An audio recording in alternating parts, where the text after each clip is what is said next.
Xin mời đội dân phố thôn Đình Cao chuẩn bị ạ. Đội dân phố thôn Đình Cao, xã Đình Cao ạ.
Việt Nam vinh quang, ánh sáng soi đường đưa ta về chiến thắng. Tổ quốc độc lập tự do muôn năm, đất nước không quên chân lý mang theo tên người Việt Nam.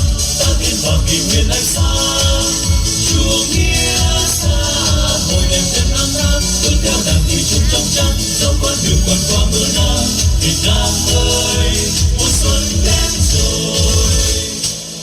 Bước theo đàng đường đi tới thắng, thăm ta trên trời vinh quang và chiến thắng. Giải thoát vô sản tình yêu bao la, khúc quốc tế ta vang mãi trong tim ta đời đời. Việt Nam ta tiến vào kỷ nguyên ánh sáng, Chúa nghĩa xã hội đèn thêm năm tháng, bước theo đàng đi chung trong trắng, dẫu con đường còn qua mưa nắng. Việt Nam ơi, mùa xuân đến rồi.